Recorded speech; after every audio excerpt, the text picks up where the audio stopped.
Olá, bem-vindos ao programa Arte da Guerra com o embaixador Francisco Seixas da Costa, para regressarmos àquilo que vai acontecer, ou mais propriamente que não vai acontecer na frente da guerra entre a Rússia e a Ucrânia. Depois, embaixador, depois de um anúncio, sempre com alguma pompa e circunstância, do lado dos Estados Unidos de que haveria mais uma cimeira com a Rússia declinou o convite, dizendo, imagino que com alguma razão, que não há nada de novo na frente das negociações e que, portanto, não faz sentido haver uma cimeira só para benefício da imagem de Donald Trump. Esta parte a Rússia não disse, como é evidente. Este cancelamento, digamos, que a Rússia diz que não foi bem um cancelamento porque não tinha realmente havido nenhuma negociação no sentido de haver uma cimeira. O que é que lhe diz sobre como é que está a decorrer a guerra na Ucrânia? António, se há uma coisa em que nós não podemos acusar Trump é de não nos animar a vida política, particularmente nós que estamos na análise da questão internacional. Trump é Não um recebe o Nobel, mas recebe com certeza um agraciamento do programa Arte da Guerra, que é como. comentar arte da guerra porque nos dá um alimento permanente, infelizmente, tendo como pano de fundo uma guerra trágica, uma ou várias guerras trágicas. Este, olhando com alguma frieza aquilo que se está a passar, nós constatamos o contraste entre duas coisas. Entre, por um lado, a ânsia na obtenção de resultados e do anúncio de resultados e a criação de uma espécie de factos consumados que permitam dizer que o presidente americano consegue a paz um pouco por todo lado. E contraste entre isso e uma falta de preparação diplomática relativamente às conclusões de qualquer encontro. Os encontros entre líderes mundiais, na lógica normal das coisas, são preparados.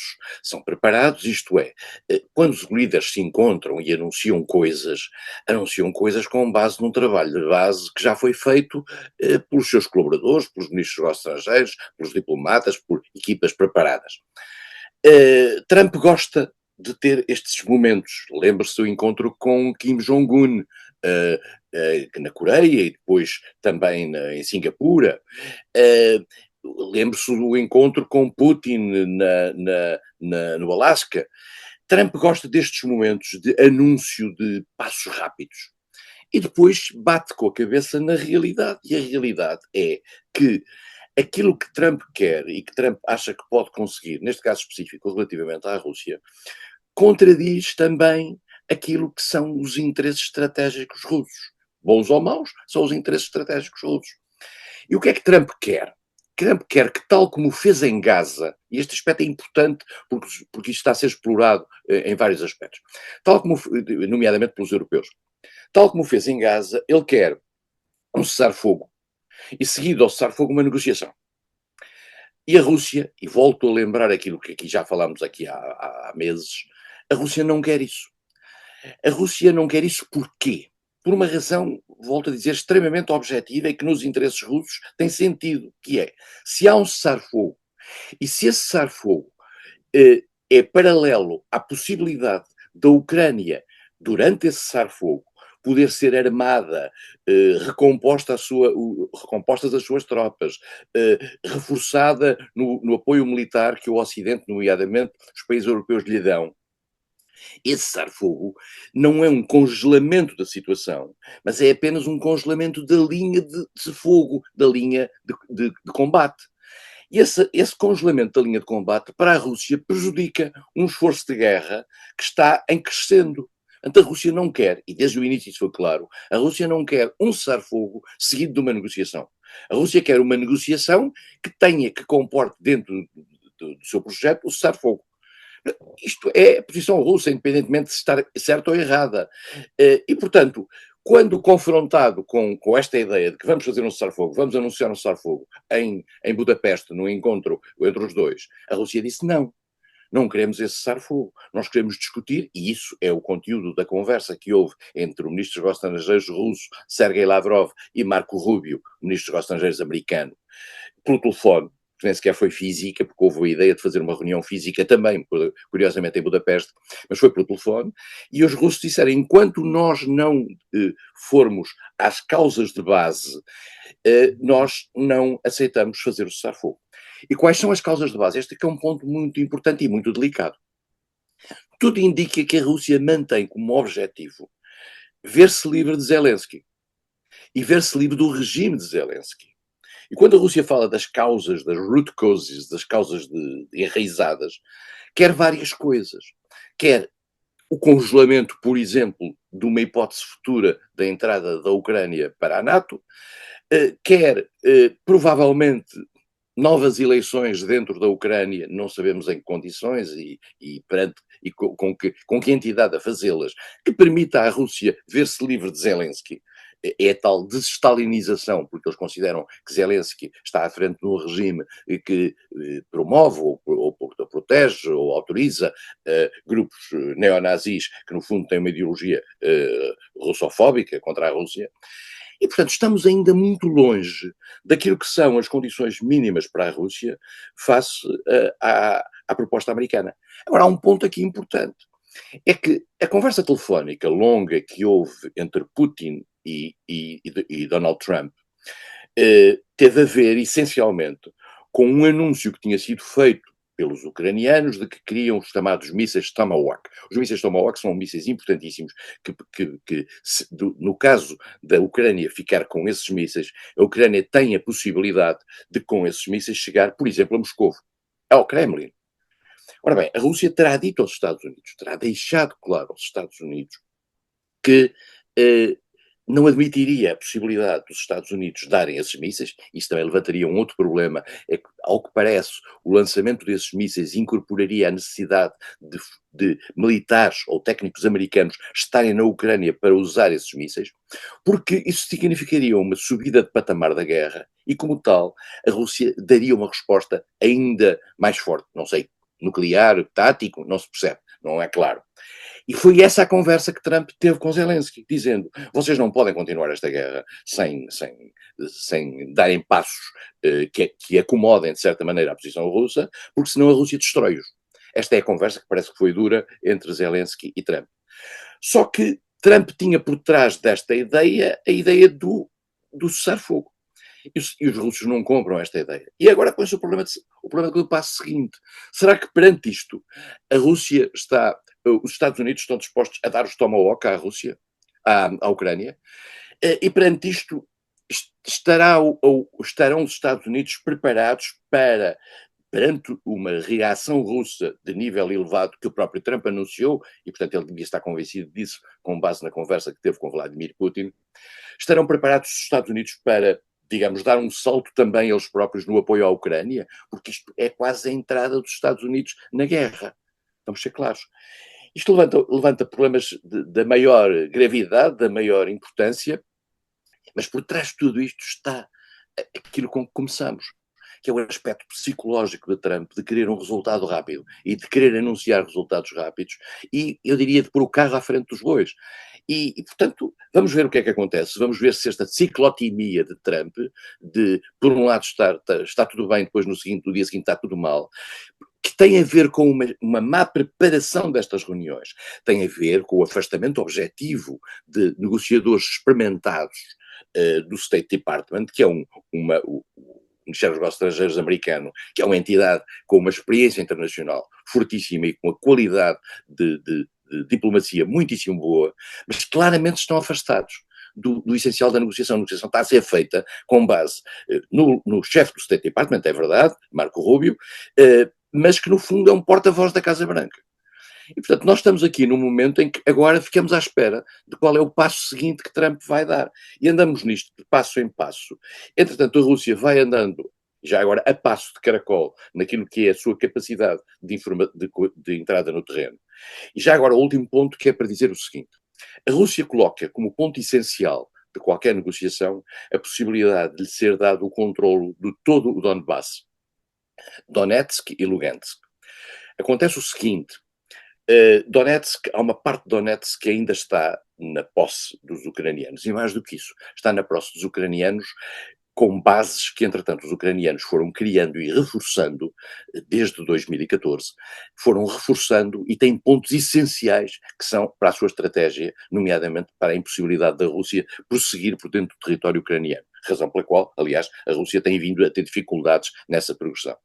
E, portanto, a Ucrânia está a recusar dar todo o Donetsk e todo o Lugansk. O Lugansk, aliás, o problema já não se põe, mas no Donetsk põe-se, porque tem o receio de ficar sem essas bases de defesa essencial que estão extremamente fortes e que os russos não conseguiram romper.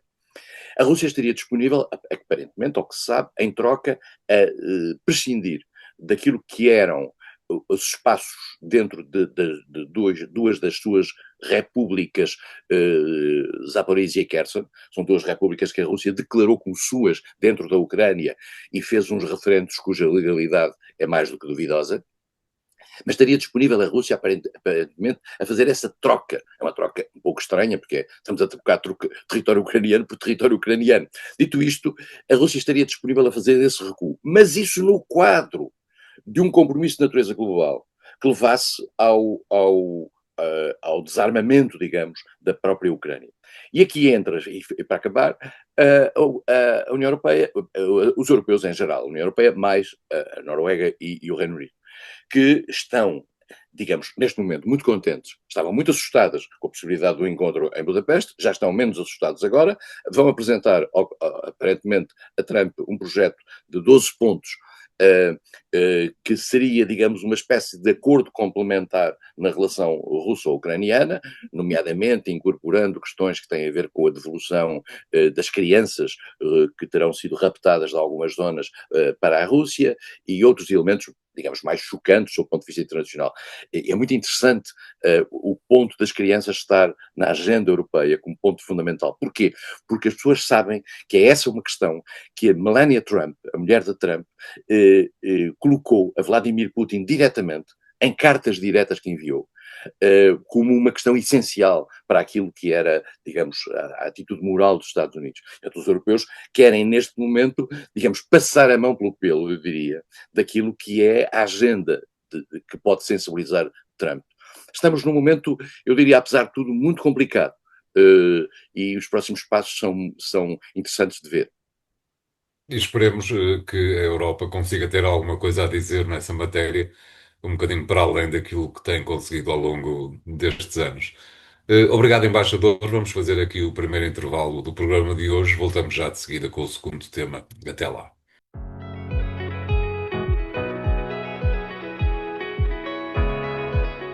Bem-vindos à segunda parte da Arte da Guerra. Desta vez, embaixador, para lhe pedir que nos diga como é que tem observado o andamento do cessar-fogo em Gaza, quebrado já várias vezes, como se estava à espera, mas aparentemente não numa proporção que coloque em perigo o plano geral. Como é que tem visto o que ali se passa desta semana? António, a sensação que existe relativamente à questão de Gaza e da intervenção americana anunciada em Sharm el-Sheikh é que o quadro global não é agradável para Israel. Isto é, Israel teve que aceitar aquilo que foi o plano americano. E, neste momento, digamos, fez uma reação, eu diria, quase excessiva relativamente a um pequeno ataque que foi feito por uma entidade que os americanos, vale a pena dizer, dizem que não foi o Hamas, é uma entidade chamada Jihad Islâmica Palestina, que é uma entidade ligada aos iranianos e que terá tido ataques feito ataques contra Israel que levaram a uma reação excessiva por parte de Israel, nomeadamente em termos de bombardeamentos, e que causaram mais umas dezenas de mortos. Mas dezenas de mortos hoje em dia já é, digamos, um número razoável, como temos vindo a dizer, tendo em atenção aquilo que era o passado recente. E aparentemente os americanos estão a dizer que a liderança do Hamas não está envolvida neste tipo de ataques e portanto, mantém-se como um interlocutor para aquilo que é o projeto. E o projeto tem várias dimensões, como nós já aqui falámos. Uma delas era a entrega dos reféns vivos e os restos dos reféns que estão mortos. Os reféns vivos já foram entregues, os restos dos reféns os restos mortais dos reféns estão a ser entregues aos poucos. Israel acha que isso é uma tática por parte do Hamas, no sentido de atrasar o calendário, porque por trás de tudo isto há algo cuja definição prática, voltamos outra vez à definição prática das coisas no quadro da diplomacia de Trump, não está muito clara, que é Trump e Israel querem o desarmamento efetivo do Hamas. E o Hamas, obviamente, não quer o seu desarmamento efetivo. E tudo fará para evitar o seu desarmamento efetivo. Israel está preocupada em que estes atrasos, nomeadamente o atraso em entrega dos restos mortais dos reféns, e aparentemente a inexistência de um calendário para todo o processo, esteja a dar tempo ao Hamas para resistir ao seu desarmamento e resistir ao desmantelamento da sua influência dentro de Gaza, tendo particularmente em conta que, nós sabemos hoje, já há fotografias disso, o Hamas fez uma liquidação de alguns traidores, supostos traidores que existiriam dentro de Gaza e que estariam a favorecer os interesses de Israel, e o Hamas, enfim, na lógica normal daquilo que é a sua maneira de estar na política e na vida militar, fuzilou-os. Portanto, os Estados Unidos, curiosamente, enviaram a mensagem de alguma acalmia nesse aspecto, dizendo que o Hamas está como que a tentar ser o único interlocutor e tentar evitar este tipo de coisas, e os Estados Unidos aceitam isto, é extraordinário. Ora bem, o que dá a ideia é que Israel está, neste momento, a tentar utilizar todos os pretextos para romper a trégua. Isto é muito claro. E os Estados Unidos, que querem um sucesso e querem garantir um sucesso, e em particular querem garantir a implementação capaz daquilo que foi o acordo feito em Sharm el-Sheikh, estão a fazer uma grande pressão sobre Israel. Jared Kushner, o genro de Trump, e Steve Witkoff, o promotor imobiliário, que é o negociador de Trump também para esta área. É extraordinário como estas coisas estão, digamos, a uma espécie de privatização da diplomacia, e volto a dizer aqui, faz falta se calhar alguma diplomacia profissional, mas se calhar isto é um comentário corporativo. Isto está a criar, digamos, buracos naquilo que é a negociação. E essa negociação tem um outro aspecto que está a andar lentamente, que é a tal criação da tal entidade que vai gerir o futuro de Gaza. E essa entidade será uma entidade mais ou menos tecnocrática, tendo em atenção o estado em que Gaza está, que vai tomar conta do futuro de Gaza, e os nomes para essa entidade tecnocrática estão a ser discutidos no Egito. O Egito está a ser uma plataforma essencial para isso, com envolvimento do Qatar, mas ao que parece também há aqui uma influência turca de que há umas partes que não gostam. E, ao mesmo tempo, os Estados Unidos garantiram, e não sei como é a preparação disso, não se sabe, não há elementos sobre isso, garantiam que vai haver uma força de estabilização em que a Arábia Saudita terá um papel predominante, e essa força de estabilização mover-se-á para dentro de Gaza. Há aqui um ponto muito importante, António, que é o seguinte: Israel sabe que a sua capacidade de intervenção de natureza militar dentro de Gaza só se manterá enquanto a força de estabilização não chegar. Porque no dia em que essa força de estabilização chegar, e volto a lembrar que Gaza é do tamanho de Moscavide a Cascais, com uma largura de 7 quilómetros, quando estiverem essa força de estabilização, qualquer ataque de Israel a Gaza significa um ataque a essa força de estabilização. Isso é, digamos, o rompimento completo do acordo que Trump conseguiu no Qatar. Portanto, Israel quer aproveitar este momento e tudo o que possa ver da parte do Hamas, ou então mesmo de outras entidades palestinas que não sejam o Hamas, mas que sejam considerados disruptoras da ordem prevalecente no quadro do cessar-fogo. Israel quer entrar e tentar, digamos, vou utilizar uma expressão simples, molhar a sopa tão rapidamente quanto possível. E mais do que isso, deixar de ter as baias que este acordo lhe dá. E há um mal-estar dentro da administração de Israel, isto vê-se em toda a imprensa internacional com informações neste aspecto, particularmente anglo-saxónica. Há um mal-estar relativamente ao acordo final, porque é a noção de que Israel vai deixar de ter o controle de Gaza que hoje tem, ou de ter, mais do que isso, a liberdade que hoje tem para entrar em Gaza quando lhe apetece. No dia em que a força de estabilização ali entrar, vai ser complicado. Portanto, a falta de um calendário para isto, que resulta também de uma falta de preparação diplomática, todo este processo, está a criar situações que todos os dias podem dar origem a incidentes, enquanto a tal força de estabilização não for, enquanto a nova administração, a tal administração tecnocrática não estiver no lugar, e agora também há aí, por parte de Israel, queixas de que dentro desses tecnocratas o Hamas está a tentar colocar figuras que sejam simpáticas à sua causa, ou pelo menos não ponham em causa, digamos, a influência desse mesmo Hamas. Nós estamos aqui numa zona de transição, produto, volto a dizer, de uma falta de preparação diplomática. Parece-lhe, embaixador, que o dia em que esta força de estabilização a entrar em Gaza será o dia do fim da guerra. Portanto, a pergunta é: alguma vez esta força vai entrar em Gaza? Essa é uma boa pergunta. Ainda bem que a formulou dessa forma. É porque se os incidentes continuarem e se Israel conseguir convencer os Estados Unidos, Israel tem uma grande capacidade de convicção dos Estados Unidos. Há uma teoria dentro dos Estados Unidos de que aqueles que são mais pró-isolacionistas normalmente mudam de opinião quando vão a Israel. E neste momento foi a Israel e vai a Israel, não sei se está no momento em que estamos a gravar este programa, o vice-presidente americano J.D. Vance. E J.D. Vance faz parte, aparentemente, dos chamados isolacionistas. O isolacionismo é uma postura que existe, nomeadamente no movimento Make America Great Again, que quer que os Estados Unidos recuem, que saiam dos sítios onde há conflito. Os conflitos devem ser feitos por outros, digamos, tutelados pelos Estados Unidos naquilo que lhe interessa, mas sair. E, portanto, J.D. Vance terá ido a Israel, e agora a pergunta que se fazia, e faziam ontem alguma imprensa internacional, o Daily Telegraph tinha uma análise curiosa sobre isso, é saber se J.D. Vance também vai ser convencido pelos israelitas. Isto é, os israelitas conseguem normalmente convencer quem lá vai da bondade dos seus argumentos. Não, aparentemente não estarão a convencer Jared Kushner, que é aliás o promotor, vale a pena lembrar, o genro de Trump, da mudança da capital de Tel Aviv para Jerusalém.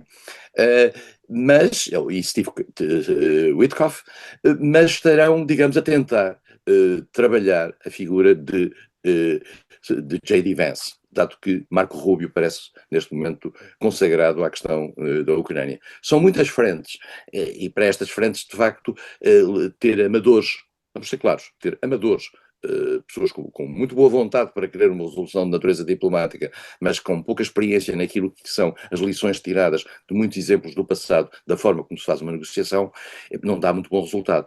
Trump tem força por trás de si, tem muita força por trás de si, e isso, digamos, de certa maneira compensa estas fragilidades sob o ponto de vista operacional e metodológico. Mas Israel Não é um chega. Israel é uma raposa velha no plano internacional e sabe explorar não apenas as divisões dentro dos Estados Unidos, mas também todos estes incidentes que sabe que pode explorar no plano internacional, nomeadamente junto à opinião pública, de algumas opiniões públicas que ainda lhe são muito favoráveis. Obrigado, embaixador. Vamos fazer o programa, o segundo intervalo do programa de hoje. Voltamos já de seguida com o último tema. Até lá, obrigado.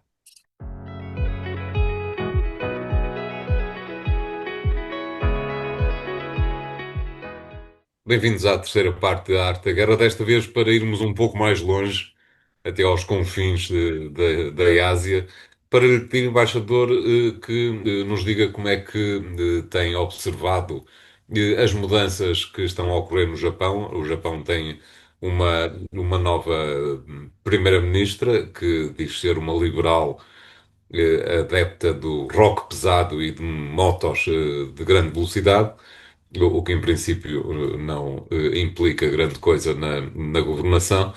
Já o facto de ser liberal pode implicar qualquer coisa. Sanae Takaichi é a nova primeira-ministra numa altura em que o Japão está numa fase complicada, uma vez que bem, como todo o resto do mundo, uma vez que as tarifas de Donald Trump podem acabar com o sossego comercial a que o Japão se habituou desde pelo menos os anos 60 do século passado.